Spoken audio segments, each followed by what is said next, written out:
महायुतीत नाशिक लोकसभा मतदारसंघाचा गुंता अद्याप सुटलेला नाही. खासदार हेमंत गोडसे हे उमेदवारी मलाच दिली जावी यासाठी आज चौथ्यांदा मुंबईत ठाण मांडून बसले आहेत.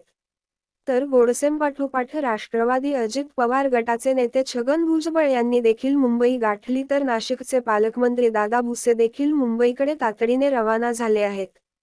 त्यामुळे मुंबईत नाशिकच्या जागेवरून आज रात्रीतून मोठा निर्णय होण्याची शक्यता वर्तविली जात आहे. दरम्यान, सोमवारी रात्री मुख्यमंत्री एकनाथ शिंदे व दोन्ही उपमुख्यमंत्री यांच्यात देखील नाशिकवरून खलबंद झाली. त्यामुळे आज नक्की उमेदवारी कोणाला मिळणार याकडे सर्वांचे लक्ष लागून आहे. आज रात्रीतून निर्णयाची शक्यता.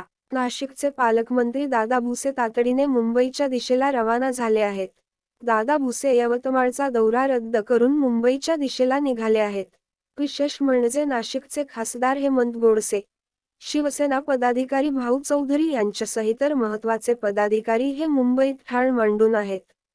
नाशिकची जागा शिवसेनेलाच मिळावी यासाठी हेमंत गोडसे प्रयत्नशील आहेत. विशेष म्हणजे काही वेळापूर्वी राष्ट्रवादी काँग्रेसचे ज्येष्ठ नेते छगन भुजबळ हे सुद्धा मुंबईच्या दिशेला रवाना झाले आहेत. नाशिकच्या जागेसाठी मुंबईत महत्त्वाच्या घडामोडी आणि बैठका घडत आहेत.